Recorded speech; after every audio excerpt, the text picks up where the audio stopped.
देश में जितना स्टेट वक्फ बोर्ड है सब माफिया लोगों ने कब्जा कर लिया है।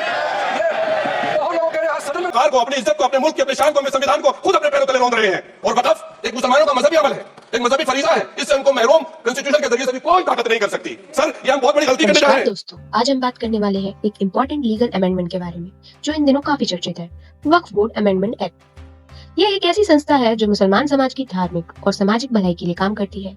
लेकिन वक्फ बोर्ड का असल मकसद क्या है, ये किस तरीके से काम करता है और इसे कौन कौन फायदा उठा सकता है, ऐसे ही कई सवालों का जवाब हम इस वीडियो में देने वाले हैं। तो चलिए शुरू करते हैं।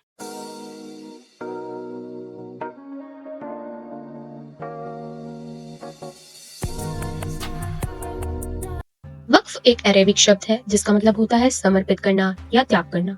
इस्लामिक लॉ के मुताबिक जब कोई व्यक्ति अपनी संपत्ति या धन दौलत का एक हिस्सा धार्मिक या सामाजिक कल्याण के लिए दान कर देता है और उसका उपयोग सिर्फ भलाई के काम के लिए होता है तो उसे वक्फ कहते हैं। ये प्रॉपर्टी फिर वक्फ बोर्ड के अंडर आ जाती है पर इसका यूज मॉस्क, मदरसास, ग्रेवयार्ड्स या गरीबों की मदद के लिए होता है। इस वक्फ की देखभाल और प्रबंधन के लिए भारत सरकार ने वक्फ एक्ट 1954 के तहत वक्फ बोर्ड का गठन किया। बाद में इस एक्ट को 1995 और 2013 में संशोधित भी किया गया है। इंडिया में दो प्रकार के वक्फ बोर्ड हैं। पहला स्टेट वक्फ बोर्ड जो प्रत्येक स्टेट में होता है और स्टेट के वक्फ की देखभाल करता है। इसी प्रकार सेंट्रल वक्फ बोर्ड काउंसिल भी है। यह एक केंद्रीय संस्था है जो सभी राज्यों के वक्फ बोर्ड को निर्देश और सहयोग देती है। वक्फ बोर्ड को 1995 के वक्फ एक्ट के तहत कुछ इंपॉर्टेंट राइट्स और पावर्स दिए गए थे जिनके जरिए वो वक्फ प्रॉपर्टीज का संचालन मैनेजमेंट करते, जैसे कि बोर्ड मेंबर सिर्फ मुस्लिम कम्युनिटी से ही allowed. Property records mostly paper based records थे। डिस्प्यूट रेजोल्यूशन के लिए स्पेशल वक्फ ट्रिब्यूनल थे और उनका स्ट्रक्चर भी फिक्स था।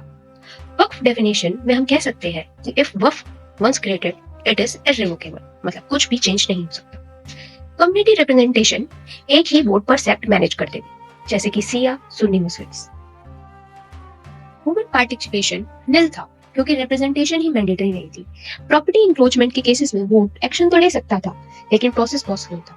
सेंट्रल गवर्नमेंट का कोई डायरेक्ट इन्वॉल्वमेंट नहीं था क्योंकि मॉनिटरिंग वक्फ काउंसिल के थ्रू ही थी। ट्रांसपेरेंसी लिमिटेड थी क्योंकि सारा सिस्टम मैनुअल।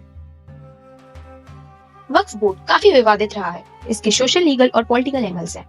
काफी वक्फ प्रॉपर्टीज के प्रॉपर रिकॉर्ड नहीं है, ना तो लोकेशन क्लियर है, ना साइज और ना ही ओनरशिप। यह इशू करप्शन और मिसयूज का रीजन बन गया है। तो रियल लाइफ एग्जांपल से आइए समझते हैं।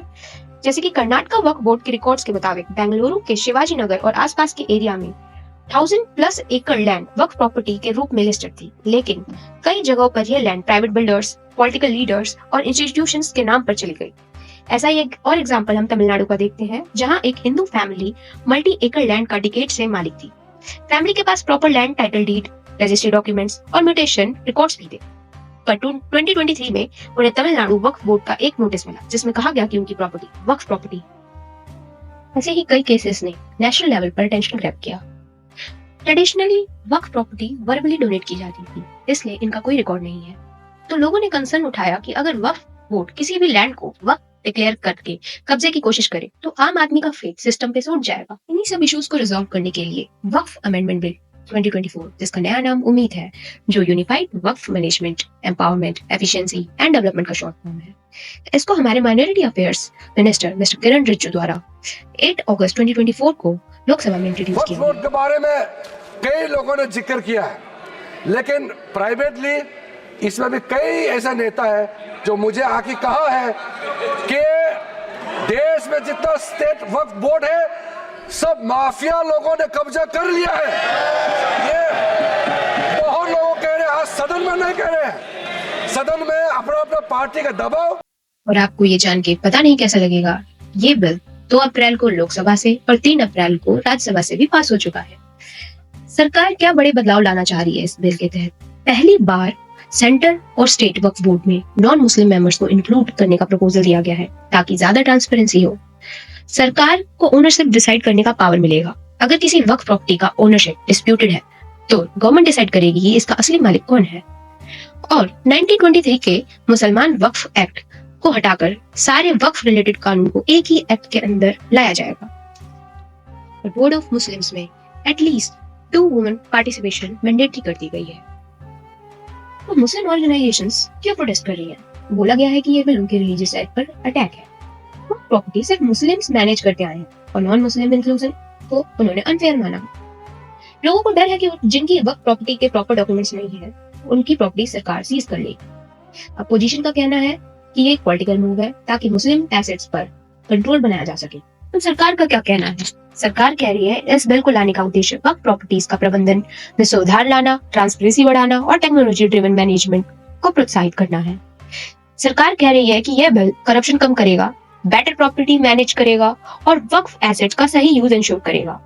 डिजिटलाइजेशन और अकाउंटेबिलिटी लाने की भी बात की गई है। अगर मुझसे मेरा न्यूट्रल और बैलेंस ओपिनियन पूछा जाए तो मैं कहूंगी कि यह बिल कुछ पॉजिटिव रिफॉर्म्स लेकर आता है, जैसे ट्रांसपेरेंसी, डिजिटल मैनेजमेंट और करप्शन कंट्रोल। इनके फायदे लॉन्ग टर्म में तो हो सकते हैं अगर इम्प्लीमेंटेशन सच में फेयर और इंक्लूसिव तरीके से हो। लेकिन इस बिल का सबसे कंट्रोवर्शियल पॉइंट है non Muslim representation and Waqf boards और सरकार का प्रॉपर्टी ओनरशिप डिसाइड करना, जो डायरेक्टली रिलीजियस ऑटोनॉमी के इशू से जुड़ता है। वक्फ प्रॉपर्टी का कॉन्सेप्ट ही रिलीजियस ट्रस्ट के बेस पर बना है, तो उसमें इंटरफेरेंस लोगों को हर्ट करता है और सही डॉक्यूमेंटेशन न होने के कारण हिस्टोरिकल इनजस्टिस भी हो सकता है। अगर सच में रिफॉर्म का इरादा है तो कम्युनिटी के साथ कंसल्टेशन, अकाउंटेबिलिटी और क्लियर चेक्स एंड बैलेंसेस जरूरी है, नहीं तो इससे सिर्फ मिसट्रस्ट बढ़ेगा और पॉलिटिकल एक्सप्लॉयटेशन का डर भी बना रहेगा। तो आप लोगों का क्या टेक है? आप लोग क्या सोचते हैं? ये चेंजेस जरूरी है या नहीं? करंटली ये बिल प्रेसिडेंट के एसेंट का वेट कर रहा है, उसके बाद ये ऑफिशियली लॉ बन जाएगा। बस आज की वीडियो में इतना ही। Thank you so much for watching this video. अगर आपको कंटेंट वैल्यूएबल लगा हो तो प्लीज लाइक करें और चैनल को सब्सक्राइब करना ना भूलें। आपके थॉट्स और फीडबैक नीचे कमेंट में जरूर शेयर करें। मिलते हैं अगले वीडियो में एक नए पर्सपेक्टिव के साथ। Until then, stay informed, stay inspired. Thank you.